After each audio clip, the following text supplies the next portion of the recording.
ng bayan, maasahan anumang panahon. Magandang araw po sa ating lahat. Narito na ang pinakauling update sa magiging lagay ng ating panahon at sa binabantayan nating si Bagyong si Krising. Huling namataan si Bagyong Krising sa layong 625 kilometers silangan ng Virac, Catanduanes. Sa ngayon ay taglay pa rin nito ang lakas ng hangin na umaabot sa 45 kilometers per hour malapit sa gitna at pagbugsong umaabot sa 55 kilometers per hour. Sa kasalukuyan ay kumagkilos ito ng 20 kilometers per hour ng kanluran timog kanluran. Ayon sa Pag-asa, sa mga susunod na oras ay posibleng lumakas na ito bilang tropical storm category. Dahil nga sa epekto ni Tropical Depression Krising, ay asahan na ang maulap na kalangitan na may mga kalat-kalat na pagulan at pagkidlat-pagkulog sa malaking bahagi ng Bicol Region, ang buong Eastern Visayas kasama na ang Isabela, Aurora, Quezon Province, Dinagat Islands at ang Surigao del Norte. Ang mga kababayan natin dito ay pinag-iingat natin sa banta ng mga biglaang pagbaha o pagguho ng lupa, lalo na kung may mga umiiral na katamtaman at malalakas na pag-ulan. Samantala, dahil naman sa hinahatak nitong habagat ay magkakaroon na ng mga occasional rains o mga kalat-kalat ding pag-ulan sa Western Visayas, Negros Island Region, sa Zamboanga Peninsula, Palawan at Occidental Mindoro. Dahil dito hindi rin inaalis ang banta ng mga biglang pagbaha o pagguho ng lupa kung may mga katamtaman at malalakas ding pag-ulan.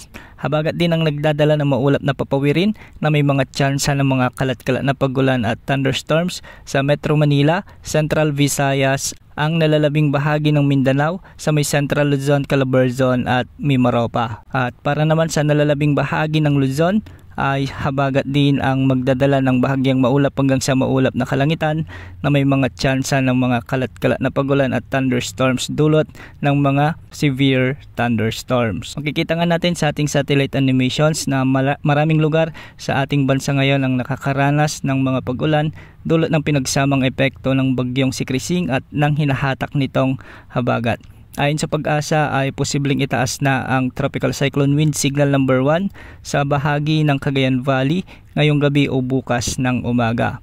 Kung sakaling patuloy na kumilos si Bagyong Krising ng pakanluran or mas lumawak pa ang kanyang radius ay posibleng itaas na rin ang Wind Signal number 1 sa Catanduanes area. At dahil sa maganda nga o favorable ang kalagayan ng ating mga karagatan ay posible ring itaas ang Tropical Cyclone Wind Signal number 3 o Signal number 4 kung sakaling lumakas o umabot ng typhoon category si Bagyong si Krising. Ngayong araw ay maraming lugar nang nakakaranas ng mga pabugso-bugsong pagulan na dulot ng habagat at ang Bagyong si Krising, at bukas mas maraming lugar pang makakaranas ng mga malalakas hanggang sa matitinding pagulan dahil sa patuloy na paglapit ni Bagyong Krising. Ayon sa latest forecast track na inilabas ng Pag-asa ay posibleng dumaan sa extreme northern Luzon ang Bagyong si Krising sa bahagi ng mainland Cagayan o di kaya naman ay sa Babuyan Islands. Hindi naman inaalis ang posibilidad na mas bumaba pa ang track nito at sa may Isabela area ito maglandfall, dadaan sa may Kalinga o Apayao at lalabas ng Ilocos Norte o Ilocos Sur. Antabayan na ng mga susunod na updates ukol sa Bagyong si Krising. Ito pong weather update ng bayan, maasahan anumang panahon.